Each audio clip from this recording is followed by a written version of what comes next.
Welcome to an unprecedented look at our legal system. What you are about to witness is completely unfiltered and unedited. Prepare yourself for raw, authentic footage captured directly from the front lines of justice, where truth is the only objective. Don't sit there like you're in charge! This isn't your courtroom! You are inside my home without a warrant. You are breaking federal law. You think that title scares me? I don't care. The dinner table was set for 4. Candles flickered against wine glasses. Laughter echoed through the dining room of the modest brick home on Sykenham Avenue. Judge Diane Forrester had just finished telling a story about her grandson's first day of kindergarten when the pounding started. Not knocking, pounding. The kind that makes your chest tighten and your hands freeze mid-gesture. 3 ICE agents were about to make the worst decision of their careers, and they had no idea that the woman reaching for her napkin held the power to dismantle everything they thought they knew about authority. The force of the banging rattled the front door in its frame. Judge Forrester's dinner guests, her sister Carolyn and 2 colleagues from the courthouse, went silent. The kind of silence where you can hear your own pulse. Another series of thunderous knocks shook the house. A voice boomed from outside. "Federal agents, open the door now." Judge Forrester stood slowly, her chair scraping against hardwood. She walked to the foyer with measured steps, her 23 years on the federal bench evident in her composure. Through the peephole, she saw 3 men in tactical vests with ice patches visible under the porch light. She opened the door partially, the chain lock still engaged. "Can I help you?" Her voice was calm, but carried weight. The lead agent, a man named Vincent Kozlowski, with 15 years in immigration enforcement, didn't answer her question. He demanded to know if Maria Sandoval was inside the residence. Judge Forrester asked who was asking and under what authority. Kozlowski's jaw tightened. He said they had information that an undocumented individual was inside and they were conducting an enforcement operation. Judge Forrester asked to see the warrant. That's when everything accelerated in the worst possible direction. Kozlowski said they didn't need a warrant for this type of operation. Judge Forrester, a federal judge who had presided over countless immigration cases, knew that was categorically false. She told them they absolutely needed a warrant to enter a private residence without consent. Kozlowski's face flushed. He said they had exigent circumstances. Judge Forrester asked him to articulate those circumstances. The agent behind Kozlowski, a younger officer named Troy Bannister, stepped forward and said they didn't have time for this. They had credible intelligence that their target was inside and fleeing. Judge Forrester looked past them. No one was fleeing. Her block was quiet. Porch lights glowed from neighboring homes. A cat wandered across a lawn 2 houses down. She told them again, clearly and slowly, that without a warrant, they could not enter. Kozlowski made a choice. He signaled to the 3rd agent, Ramon Gutierrez, who moved toward the door. Judge Forrester attempted to close it, but Gutierrez wedged his boot in the gap. Kozlowski announced they were coming in under federal authority. Judge Forrester raised her voice for the first time, commanding them to stop, identifying herself as a federal judge and informing them they were violating the 4th Amendment. Kozlowski laughed, actually laughed. He said if she was really a judge, she'd know they had authority here. The chain lock snapped. 3 agents pushed into Judge Forrester's home. Carolyn screamed from the dining room. The 2 courthouse colleagues stood frozen as armed men in tactical gear stormed through the foyer. Judge Forrester demanded they leave immediately. Kozlowski ignored her completely, directing Bannister to check upstairs and Gutierrez to clear the 1st floor. Judge Forrester followed Kozlowski, her voice sharp and steady despite the violation unfolding in real time. She repeated her identity. She demanded supervisor contact. She informed them every action was illegal. Kozlowski told her to step back or she'd be charged with obstruction. That's when he grabbed her arm. A federal judge, in her own home, during a private dinner, without a warrant, without cause, without even confirming her identity. Judge Forrester jerked her arm away and told him not to touch her. Kozlowski's hand went to his hip, resting on his service weapon. The implied threat was unmistakable. Bannister came downstairs announcing the second floor was clear. Gutierrez emerged from the kitchen shaking his head. No one matching their target description was present. Because Maria Sandoval wasn't there. Had never been there. The intelligence was wrong, outdated, or possibly fabricated. But instead of apologizing and leaving, Kozlowski demanded identification from everyone in the house. Judge Forrester's colleagues produced their credentials, both attorneys who worked in the federal courthouse. Carolyn showed her driver's license with shaking hands. Judge Forrester walked to the entryway table, retrieved her judicial identification, and held it directly in front of Kozlowski's face. The color drained from his features. His mouth opened slightly. No words came out. Bannister looked over his shoulder and muttered something that sounded like a prayer or a curse. Gutierrez took 2 steps backward. The atmosphere shifted instantly. Kozlowski's aggressive posture collapsed into something resembling panic. He stammered an attempt at explanation, saying they were following up on solid intelligence, that this was a routine enforcement action, that there must have been some miscommunication. Judge Forrester cut him off. She informed him that he and his team had just committed multiple federal violations, including unlawful entry, assault on a federal officer, and civil rights violations. She told them to leave her home immediately and that she would be filing a formal complaint with their superiors at the Immigration and Customs Enforcement Office of Professional Responsibility before the night was over. Kozlowski tried to salvage the situation. He suggested they could all sit down and discuss this calmly, that perhaps there was a misunderstanding that could be resolved. Judge Forrester's response was ice. She told them the only thing they needed to understand was the location of her front door and how quickly they could walk through it. The 3 agents left, but the damage was done. The violation was complete. The consequences were now inevitable and unstoppable. The moment the door closed, Judge Forrester called the federal courthouse emergency line. She detailed everything in precise chronological order. The pounding on her door, the refusal to show a warrant, the forced entry, the physical contact, the implicit threat, the ransacking of her private residence, all of it captured in her methodical recounting. The duty officer on the line went silent for a long moment before asking her to repeat her name and title. When she did, the officer said he would escalate this immediately to the chief judge and the U.S. Marshal Service. Within 30 minutes, 3 separate entities had been notified: the chief judge of the federal district court, the U.S. Marshal Service, and the Department of Homeland Security Inspector General. By midnight, preliminary reports were being drafted. By morning, the story would break in ways that would genhand the entire federal law enforcement community. But Judge Forrester wasn't finished. She spent 2 hours that night documenting every detail while her memory was fresh. She noted the time of the initial pounding, the exact words spoken, the physical descriptions of each agent, the badge numbers she'd glimpsed, the sequence of their movements through her home. The location where Kozlowski had grabbed her arm, leaving a faint red mark, she photographed immediately. Her colleagues offered to stay, but she sent them home. Carolyn remained, sitting in the kitchen drinking tea that had gone cold, still shaking from watching armed agents invade her sister's home. Judge Forrester worked at her dining room table, the same table where 30 minutes earlier she'd been laughing about her grandson. The candles had burned down to stubs. The wine sat untouched. The meal was ruined. But the documentation was thorough, methodical, and devastating.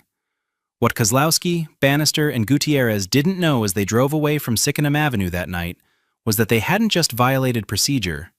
They hadn't simply made a mistake that would result in a reprimand or additional training. They had assaulted a federal judge in her home without legal authority, creating a constitutional crisis that would reverberate through multiple agencies and end careers in spectacular fashion. The intelligence they'd relied on? It would later be revealed as completely fabricated, based on an anonymous tip that was never verified, never corroborated, and should never have justified any action whatsoever. But that revelation was still hours away. For now, 3 ICE agents believed they'd simply had an unfortunate encounter that would blow over. They had no concept of what was coming. No understanding that by morning, their names would be on reports circulating through the highest levels of federal law enforcement. No idea that the woman whose arm Kozlowski had grabbed would become the catalyst for the most significant immigration enforcement scandal in recent history. Morning arrived with the force of a detonation. By 6 a.m., the Inspector General's emergency response team had assembled in a conference room 3 states away. By 7, the U.S. Marshal Service had agents en route to interview Judge Forrester. By 8, the Chief Judge had convened an emergency judicial council meeting, and by 9, Director Samuel Keaton of ICE was sitting in his office staring at a preliminary report that made his blood run cold. 3 agents, 1 federal judge, 0 legal justification. The mathematics of the disaster were brutally simple. Keaton had been with immigration enforcement for 23 years. He'd navigated budget crises, policy changes, administration transitions, and countless controversies. But this was different. This wasn't a policy disagreement or a political battle. This was armed federal agents forcing their way into a sitting judge's home based on intelligence so flimsy it wouldn't have justified a phone call, let alone a raid. He picked up his phone and made the call he'd been dreading. Within 90 seconds, he was connected to the Attorney General's office. The conversation lasted 4 minutes. Keaton did very little talking. Mostly, he listened as a voice explained in precise legal terms exactly how catastrophic this situation was and what would happen next. The agents were to be suspended immediately. Full investigation with outside oversight. Complete audit of the intelligence that led to the operation. Review of every case the 3 agents had worked in the past 2 years. And personal apologies from the highest levels of the department to Judge Forrester. That last part stuck in Keaton's throat. Not because he disagreed, but because he knew an apology would mean absolutely nothing at this point. You don't apologize your way out of constitutional violations.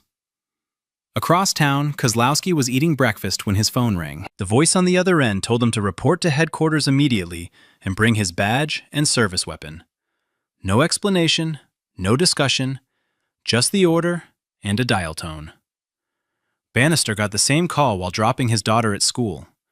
Gutierrez received hers in the middle of a workout at the gym. Within 2 hours, all 3 were sitting in separate interrogation rooms, the same kind they'd sat suspects in countless times before. The irony wasn't lost on anyone. The interviews were methodical and devastating. Each agent was walked through the previous night step by step. What intelligence had they received? A single anonymous tip called into a hotline. Had it been verified? No. Had they attempted to verify it? No. Had they obtained a warrant?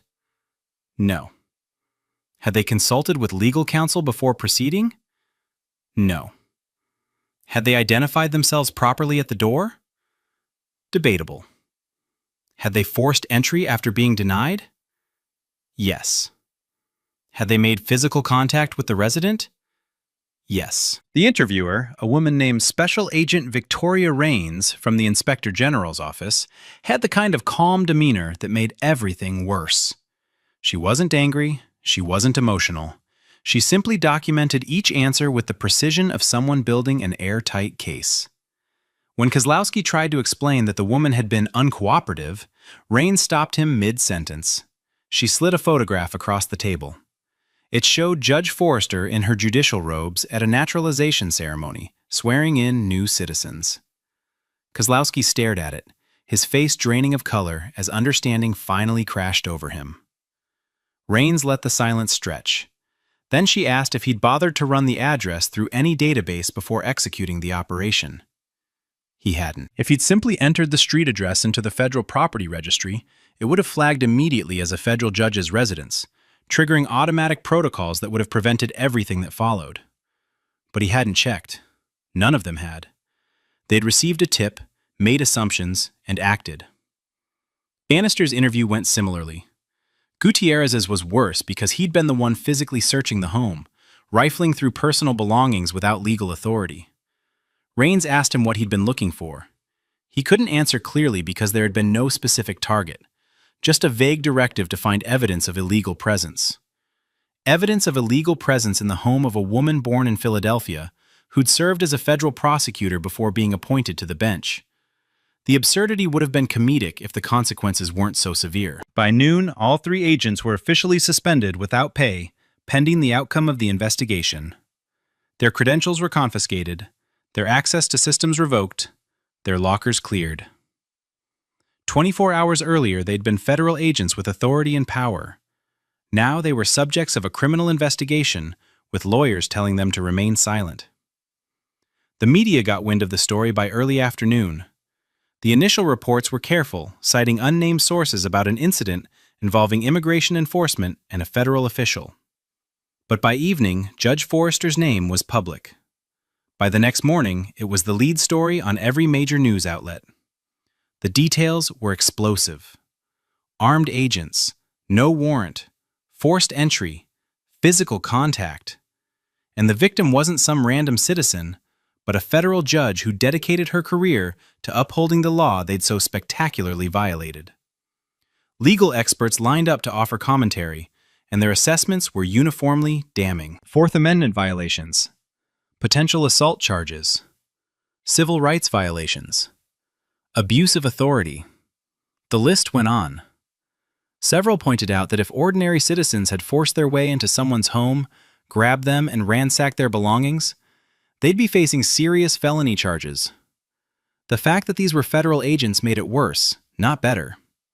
Judge Forrester gave one statement through her attorney. It was brief and precise.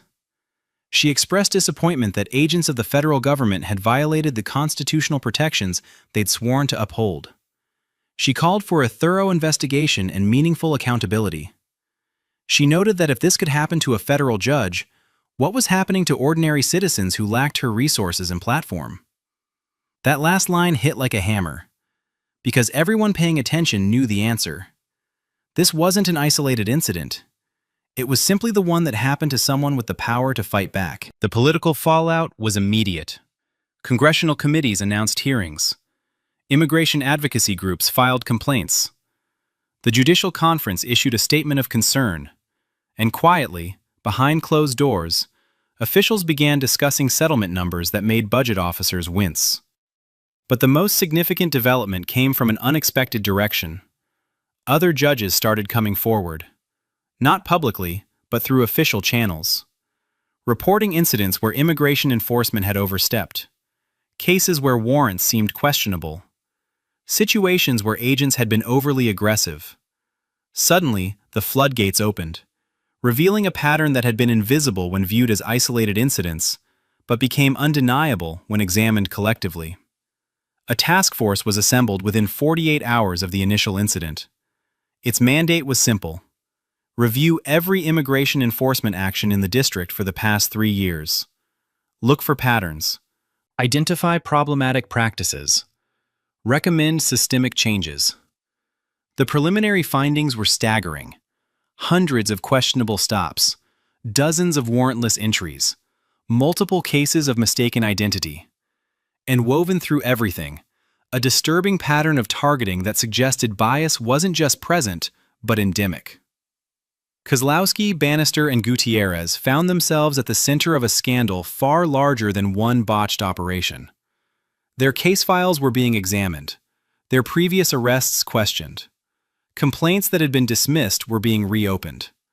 Defense attorneys were filing motions in cases the 3 had worked, arguing that if they'd violated a federal judge's rights so flagrantly, what had they done to defendants who couldn't fight back? The answer to that question would eventually destroy dozens of prosecutions and lead to multiple case dismissals. But that revelation was still weeks away. For now, the 3 suspended agents sat in their homes, watching their careers disintegrate on cable news, finally understanding the magnitude of what they'd done. Judge Forrester returned to the bench exactly 1 week after the incident. She made no public statements beyond her initial response. She simply showed up, put on her robes, and began hearing cases. But everyone in that courtroom understood something had fundamentally changed. The quiet authority she'd always possessed now carried an edge. A reminder that justice wasn't abstract, that rights mattered, that no one, regardless of their badge or authority, was above the law they'd sworn to uphold. The settlement negotiations began 3 weeks later in a windowless conference room that felt deliberately designed to drain hope from everyone who entered. Judge Forrester's attorney, a woman named Diana Pacheco, who'd built her reputation dismantling government overreach, sat across from a team of 4 federal lawyers who looked like they'd aged a decade in 3 weeks. The government's opening offer was insulting: $200,000 and a formal apology. No admission of wrongdoing, no policy changes, just money and words designed to make the problem disappear quietly. Pacheco didn't even respond. She slid a folder across the table containing documentation of every constitutional violation, every procedural failure, every moment of that morning cataloged with legal precision that made the federal attorneys physically recoil.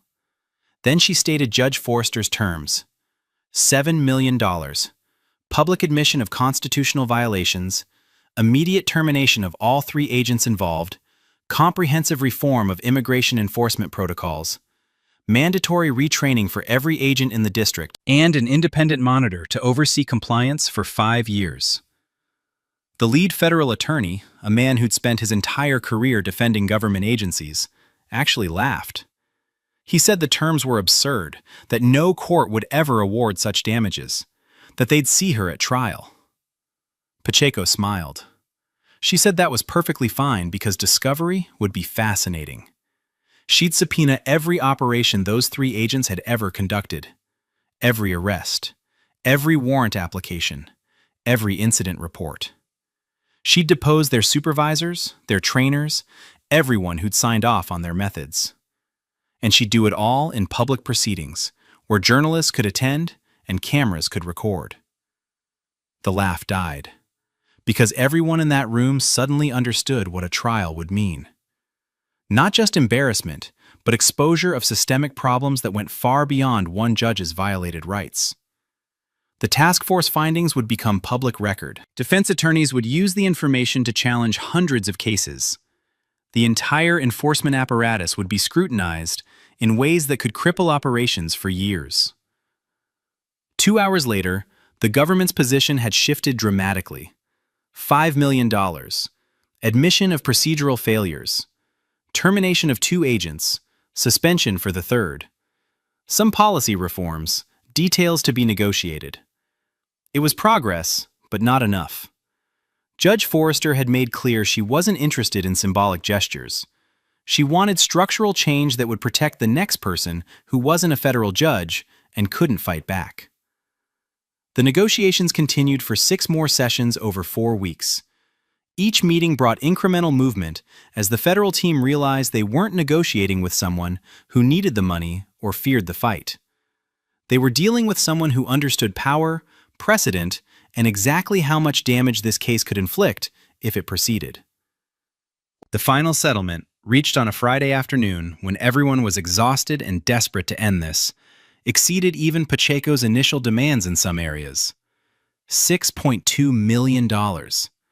Full public acknowledgement that constitutional violations had occurred. Immediate termination of all 3 agents with forfeiture of pensions. Complete overhaul of warrant procedures and enforcement protocols. Creation of a civilian oversight board with real authority. Mandatory bias training every 6 months. And perhaps most significantly, establishment of a victim compensation fund for anyone who could demonstrate they'd been subjected to similar violations. That last provision opened a floodgate. Within 3 months, over 200 claims had been filed. People who'd had their homes entered without warrants. Families separated based on mistaken identity. Citizens detained for hours because they looked foreign or spoke Spanish. Each claim was investigated. Many were substantiated. The compensation fund, initially allocated at $2 million, eventually paid out over $12 million as the scope of the problem became undeniable. Kozlowski, Bannister, and Gutierrez lost everything. Their careers ended in disgrace. Their pensions vanished. Their names became synonymous with constitutional violations in legal textbooks and training materials. Kozlowski filed for bankruptcy within 8 months. Bannister moved to another state and worked warehouse jobs under a different name. Gutierrez faced additional criminal investigation when it emerged he'd falsified details on warrant applications in previous cases, though prosecutors ultimately declined to file charges due to complexities around qualified immunity. But the real earthquake hit when the task force released its full report. 400 pages documenting systematic failures across the entire district. The findings were devastating. Immigration enforcement had operated for years with minimal oversight, inadequate training, and a culture that prioritized arrests over accuracy. Agents routinely made assumptions based on appearance. Warrants were rubber-stamped without proper review. Complaints were dismissed without investigation. Supervisors rewarded aggressive tactics without questioning methods. The statistics told a story that couldn't be denied. Latino citizens were 4 times more likely to be stopped than white citizens in similar circumstances. Warrant applications for immigration enforcement had approval rates exceeding 98%, compared to 73% for other law enforcement warrants. Mistaken identity cases had increased 40% over 3 years, and complaints about agent conduct had been filed at triple the rate of other federal agencies, yet disciplinary actions were rare. Congressional hearings began 2 weeks after the report's release. Judge Forrester was invited to testify. She declined, maintaining judicial propriety, but submitted a written statement that was read into the record. It described her experience in clinical detail, then posed a question that dominated news coverage for days. If this could happen to a sitting federal judge in her own home, with resources and knowledge to fight back, what was the true scope of violations against ordinary citizens who lacked those advantages? The question haunted everyone who heard it. Because the answer was emerging through the compensation fund claims, through reopened cases, through stories that had been buried or ignored finally being told. A grandmother detained for 3 hours because she spoke limited English while waiting for a bus. A construction worker arrested at his job site based on an anonymous tip that proved false, losing his employment and unable to find new work because of the arrest record. A college student held overnight because her student visa had expired 2 days earlier, missing final exams that derailed her academic career. A family whose home was raided at dawn based on faulty address information, their children traumatized and their belongings destroyed. Each story represented a life disrupted, dignity violated, constitutional protections ignored. And each story had happened while supervisors looked away, while oversight failed, while a system designed to enforce immigration law had become something else entirely. Something that treated certain people as inherently suspicious based on nothing more than appearance or accent. The policy reforms that emerged from the settlement reshaped immigration enforcement across multiple districts, not just the one where Judge Forrester lived. Warrant applications now required detailed evidence, not vague tips. Home entries demanded supervisory approval and documentation of exigent circumstances. Mistaken identity protocols were established to prevent situations like Judge Forrester's. Body cameras became mandatory for all enforcement actions, and civilian oversight boards gained authority to review operations and mandate changes. Critics argued the reforms handcuffed legitimate enforcement efforts. Defenders pointed to the compensation fund claims as evidence the reforms were desperately needed. The debate raged in political circles and cable news, but on the ground, something fundamental had shifted. Agents now understood there were consequences for constitutional violations. Supervisors knew oversight bodies had teeth, and citizens, particularly those in immigrant communities, learned they had recourse when their rights were violated. Judge Forrester never spoke publicly about the settlement beyond a brief statement expressing hope that the reforms would prevent future violations. She returned fully to her judicial duties, her calendar packed with cases, her decisions as measured and precise as ever. But those who appeared in her courtroom noticed something. When prosecutors presented evidence from questionable stops or searches, her questioning became surgical.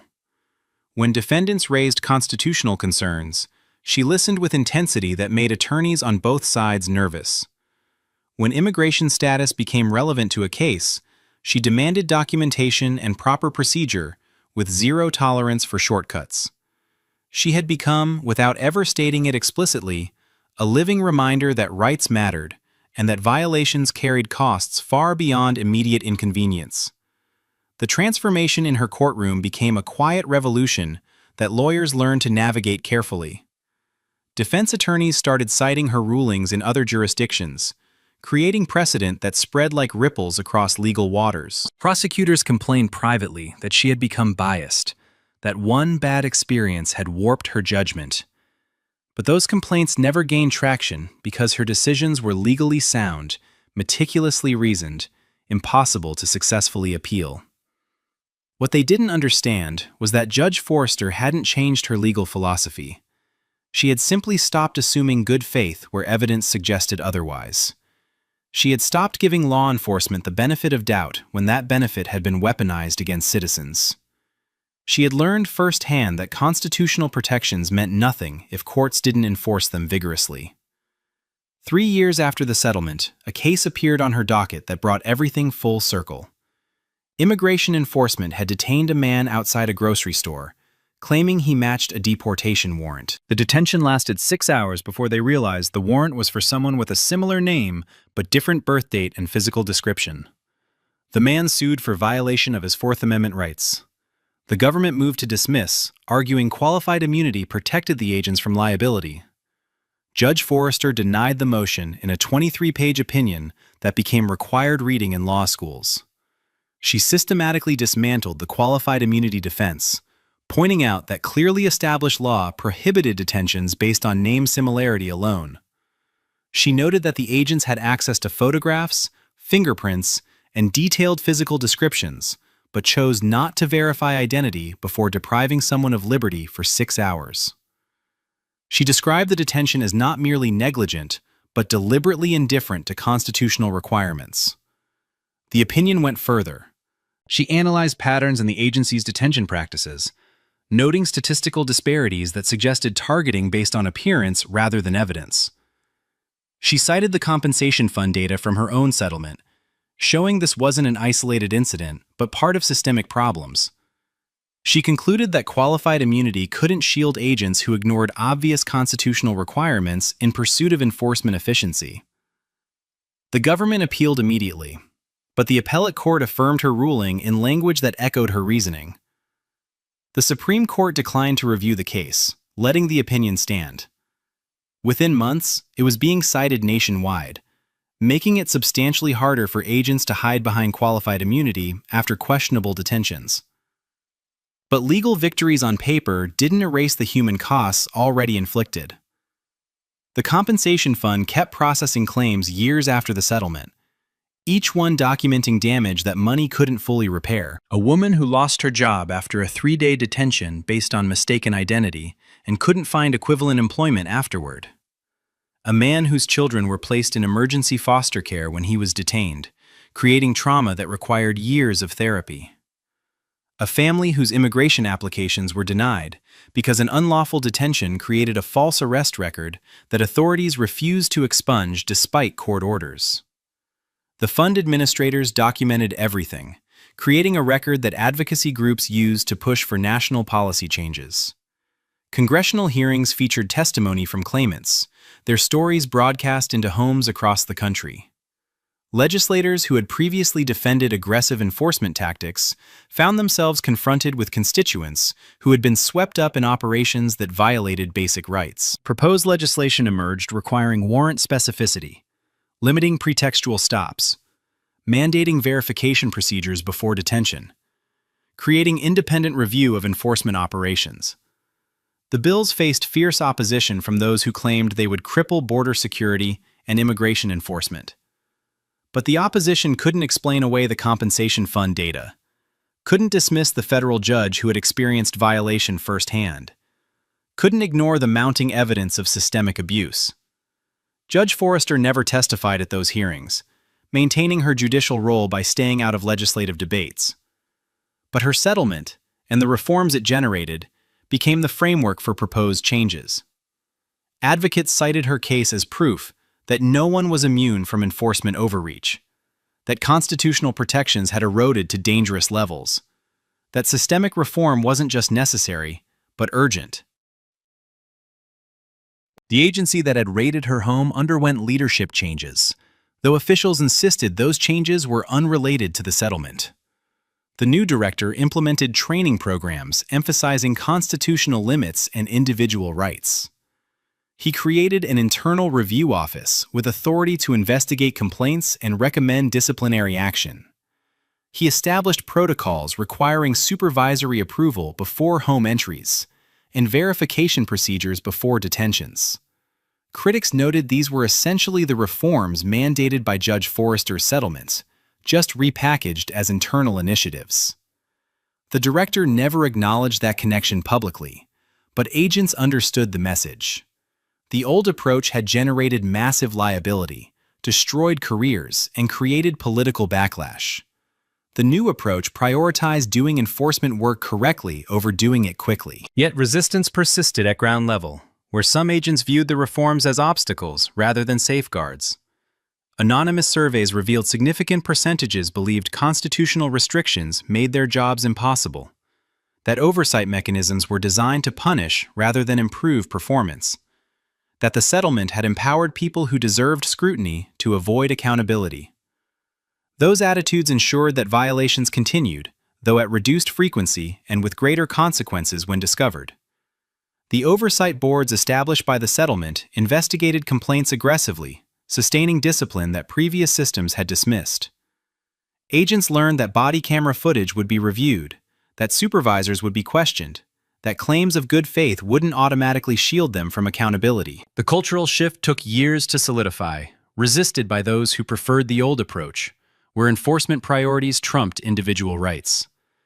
But gradually, through disciplinary actions and training and leadership changes and legal defeats in cases like the one Judge Forrester decided, a new normal emerged.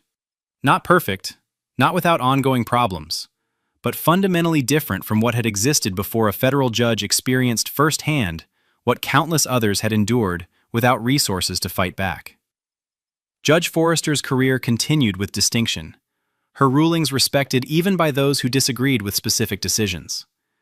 She never sought publicity about the settlement, declining interview requests and speaking invitations that would have given her a national platform.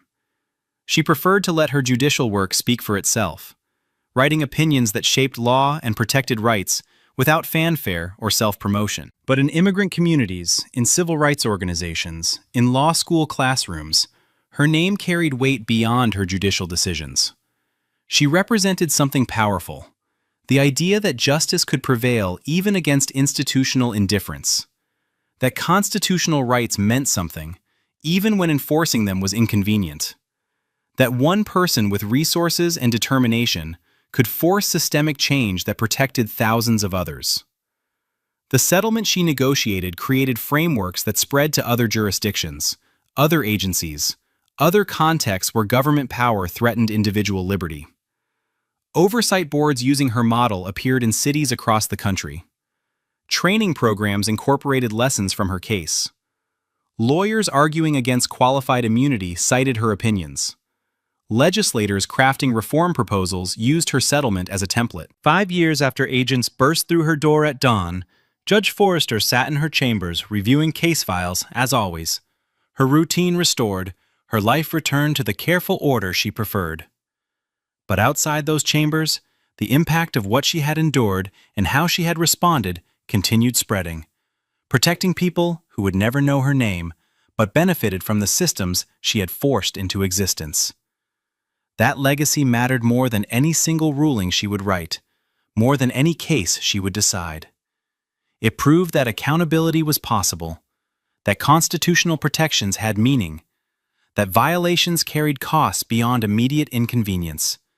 Sometimes, justice required someone with power to experience powerlessness, with authority to face its abuse, with resources to fight back in ways others couldn't. Judge Forrester had become that person not by choice, but by circumstance, and she had used that position to force changes that rippled far beyond her own experience, protecting rights that belonged to everyone, regardless of status or background or ability to defend themselves. The evening news still runs stories about immigration enforcement. Political debates still rage about borders and security and who belongs where.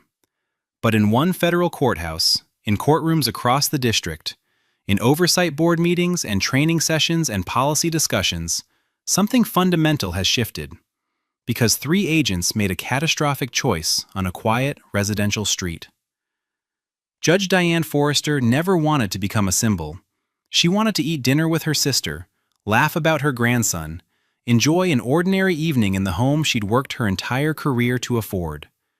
Instead, she became the case study that proved what advocacy groups had been saying for years: that enforcement without accountability becomes tyranny. That badges don't grant permission to violate rights.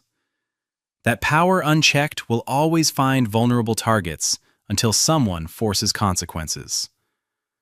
The compensation fund that emerged from her settlement has paid out millions to people whose stories would otherwise have disappeared into bureaucratic files and dismissed complaints. Each claim represents a life disrupted, dignity violated, constitutional protections ignored, while systems designed to prevent such violations looked the other way or actively enabled them. Those systems have changed, not completely, not perfectly, but meaningfully. Warrant applications now face scrutiny that would have prevented the raid on Judge Forrester's home. Oversight boards have authority that makes agents think twice before cutting corners. Training programs emphasize rights protection because the alternative costs careers and generates massive liability. Body cameras document encounters that previously existed only in disputed accounts, weighted toward those with badges. These changes didn't happen because officials suddenly discovered constitutional principles. They happened because one violation targeted someone with resources to fight back, knowledge to challenge procedures, platform to force accountability. They happened because a federal judge experienced what countless others had endured and refused to let it pass quietly into settlement agreements that buried truth beneath confidentiality clauses. The 3 agents who destroyed their careers that evening probably still don't fully understand what they did wrong. They followed procedures they'd used countless times before. They acted on intelligence they'd been trained to trust. They applied force they believed their authority permitted. The only difference was their target had power to respond. And that difference ended everything they built. Their careers became cautionary tales used in training sessions worldwide. Their names appear in legal textbooks as examples of what not to do. Their actions generated reforms that reshaped immigration enforcement beyond anything they could have imagined while standing on that porch demanding entry without legal justification. Judge Forrester sits in her chambers today reviewing case files, writing opinions, conducting the careful work of justice that fills her calendar. She doesn't talk about what happened beyond that initial statement years ago. She doesn't need to. Her judicial decisions speak clearly about what she learned, what she values, what she will no longer tolerate from those who wield government power against vulnerable populations. The question she posed during congressional testimony haunts everyone who heard it. If this could happen to a federal judge with resources and knowledge and institutional power, what happens to ordinary citizens who lack those advantages? The Compensation Fund answered that question in painful detail, documenting violations that would have remained invisible if one person hadn't experienced them firsthand, and refused to accept that such treatment was normal or acceptable or just the cost of living in communities targeted by aggressive enforcement. 3 agents lost their careers. 1 judge gained a platform. Thousands of people gained protections they didn't have before. The balance sheet doesn't make the violation right or erase the damage done, but it proves that accountability is possible when systems are forced to function as designed, when oversight has real authority, when consequences extend beyond the immediate victims to those who committed violations. The dinner table on Sycamore Avenue has hosted many meals since that evening, when pounding interrupted laughter and conversation. The front door was repaired after agents broke through the chain lock. Life returned to normal routines and quiet evenings. But the impact of what happened there continues spreading through legal systems and policy frameworks and training programs that exist because one federal judge refused to let constitutional violations disappear into settlement silence. That refusal matters more than any individual ruling she will write. It transformed personal violation into systemic reform. It proved that rights mean something when institutions enforce them vigorously. It demonstrated that power without accountability will always find targets until someone forces consequences that make violations too expensive to continue. Justice doesn't always prevail. Systems often protect their own at the expense of those they're meant to serve. But sometimes, when circumstances align and someone with resources fights back and evidence is overwhelming, change becomes possible. Judge Forrester's case represents that rare alignment, that moment when accountability pierced institutional indifference and forced reforms that protected thousands who would never know her name, but lived safer because she refused to accept that violations were simply how things worked. Now, watching footage like this, it can really stick with you, right? Some of these clips stay in your head, especially late at night when you're trying to fall asleep. And speaking of sleep, a lot of you have told me you're waking up at 2 or 3 a.m. and just lying there. Can't shut your mind off. And the next day you're dragging through everything. I came across a simple 21-day sleep guide that's helped thousands of people fix exactly that. No pills, no apps, no gadgets. Just a step-by-step plan that actually works. It's only $15. I put the link in the description if you want to check it out. All right, I'll catch you in the next one. Welcome back. We are here to relentlessly pursue the truth and hold those in power accountable. Because while words can be twisted, the records simply do not lie. Thank you for joining us today.